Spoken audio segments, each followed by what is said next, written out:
Je vais explorer les liens entre les technologies de l'information et de la communication, c'est-à-dire l'informatique, la téléphonie, etc., et l'environnement. Et pour ce faire, je vais m'appuyer sur une proposition de classification qui a été faite par un chercheur de l'université de Zurich qui s'appelle Lorenz Hilty, qui va revenir tout au long de mon exposé.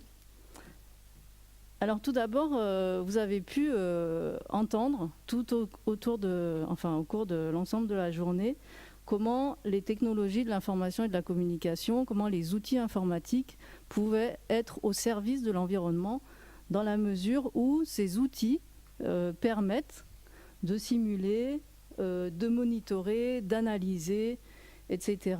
Et donc, de ce point de vue-là, ces technologies constituent des solutions aux problématiques de l'environnement. Et donc, si on se place au premier ordre des impacts de ces technologies, on peut les placer ici. Alors en fait, si on lit les études prospectives, d'ailleurs qui sont principalement issues de la littérature grise, si on lit même les annonces gouvernementales, etc., on s'apercevra qu'il y a énormément de travaux, énormément d'études qui prônent ces technologies comme solution, comme élément de solution aux problématiques environnementales. D'ailleurs, ça apparaît presque comme une évidence, un peu dans l'esprit de beaucoup de monde. Et pas seulement grâce aux impacts de premier ordre, mais aussi grâce aux impacts de deuxième ordre. Et là, on peut en distinguer globalement deux. Les effets d'optimisation, c'est-à-dire qu'on va utiliser les TIC pour réduire un impact d'un autre secteur. Donc par exemple, ici, réduire la consommation énergétique d'un véhicule grâce à l'utilisation de TIC. Il y en a plein de cet ordre-là. Et puis, il y a tous les apports qui vont avoir un effet de substitution. Donc, pour citer un des plus fréquemment cités, la facture électronique qui remplace la facture papier, mais aussi le e-book qui remplace le livre, le MP3 qui remplace le CD, et puis la vidéo qui remplace le DVD, etc., etc.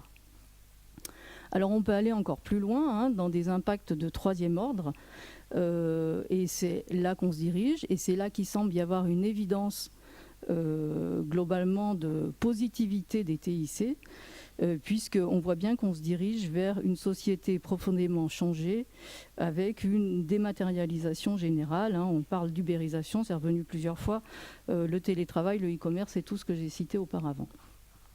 Alors l'ensemble de ces études, de ces rapports qu'on peut lire, présente principalement deux défauts. Le premier défaut, c'est que souvent, ils ne tiennent pas compte des impacts négatifs liés à la production, à l'usage et à la fin de vie de ces équipements eux-mêmes. Je vous propose un petit zoom là sur le cycle de vie d'un équipement électronique. Donc le cycle de vie, ça va depuis l'extraction des ressources jusqu'à la gestion de fin de vie. Et en fait, la plupart de ces études, elles mesurent relativement bien ce qui se passe au moment de l'usage des technologies, c'est-à-dire qu'elles tiennent bien compte, et de façon assez juste en plus, les consommations d'énergie dans cette phase-là.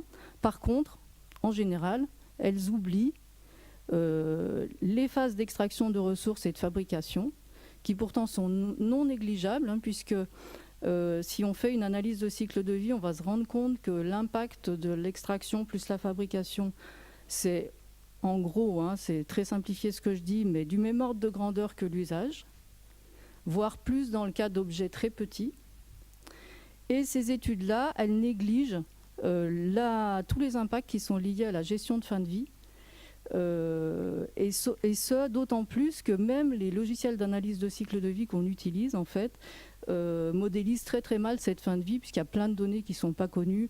Vous savez que la collecte, elle est assez déficiente, y compris en France, puisqu'on ne collecte dans la filière correcte qu'environ 40% des D3E, des déchets d'équipements électriques et électroniques. Donc vous voyez, les données ne sont pas très fiables, et du coup, on ne sait pas bien en tenir compte. Enfin, en conclusion, sur ces impacts de premier ordre, ces études, souvent, elles oublient la fabrication et la fin de vie des objets considérés.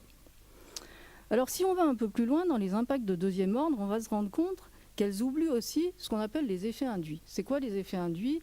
C'est que le fait de posséder un objet électronique va nous inciter à en posséder un autre. Donc là, un exemple fréquent qu'on cite, c'est on a un ordinateur à la maison, et bien on veut une imprimante pour pouvoir plus facilement imprimer. D'ailleurs, intéressant à savoir, la production de papier n'a pas diminué en dépit de l'arrivée de l'informatique. Pourquoi? Parce que les points d'impression se sont multipliés. C'est une des raisons. D'autres exemples, l'achat d'un billet d'avion qui est tellement facilité par l'usage de l'Internet qui va induire plus de transport. Et puis là, je citais les compteurs Linky, là, le nouveau truc qui arrive dans toutes nos maisons, qui, il y a fort à parier là-dessus, va induire l'achat anticipé de nouveaux équipements ménagers qui sauront tirer profit de ces équipements-là. Donc vous voyez qu'au niveau des effets induits, il y a beaucoup de choses. Et puis si on va encore plus loin, dans les impacts de troisième ordre, on a les effets rebonds. C'est quoi les effets rebonds? C'est ce qui se passe quand on a un gain en efficacité, une meilleure efficience. Alors quand on a une meilleure efficience, ce qu'on observe souvent, c'est une augmentation de flux. Et on distingue des effets rebonds directs, indirects ou macroéconomiques. Les effets rebonds directs, c'est qu'on consomme plus de la même chose. Alors, je vais essayer de vous l'illustrer aussi. Donc, par exemple, prenons les écrans plats qui, quand ils ont remplacé les écrans cathodiques, à taille égale, consommaient franchement moins. Sauf que qu'est-ce qu'on voit partout maintenant? C'est qu'ils sont de plus en plus grands et il y en a partout. Donc, vous voyez, là, maintenant, si on regarde l'aspect énergétique, on est bien au-delà de ce qu'on avait au début. On peut aussi citer les cœurs de calcul qui sont de plus en plus performants, de plus en plus petits, et on en met de plus en plus. Enfin, en informatique, on est à 3 minutes ou il me reste 3 minutes? 3 minutes. D'accord. Mais j'ai bientôt fini. Il y a des effets rebonds indirects.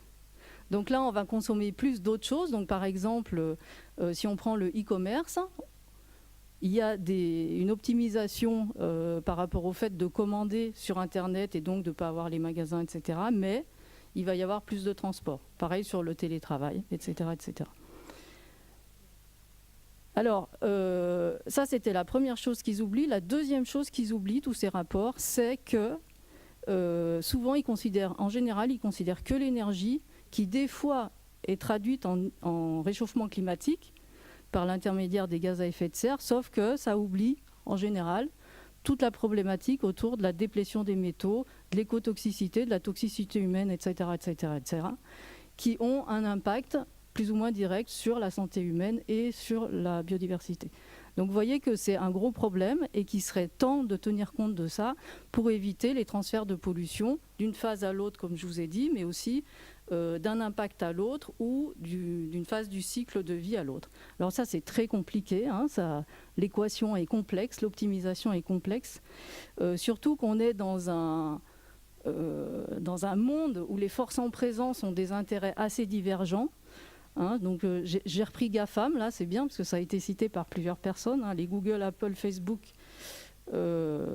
Amazon et Microsoft. Donc vous connaissez les intérêts, les pouvoirs publics et puis les consommateurs qui sont au milieu de tout ça et qui eux cherchent à, pour toujours moins cher, avoir de plus en plus de services et des objets de plus en plus performants. Et nous au milieu, qu'est-ce qu'on peut faire? Eh bien voilà, moi ce que je pense, c'est que nous au milieu, le truc vraiment qu'on peut faire, c'est éclairer la connaissance et favoriser, pousser pour qu'il y ait des études qui prennent plus en compte l'ensemble de ces impacts. Voilà, je vous remercie.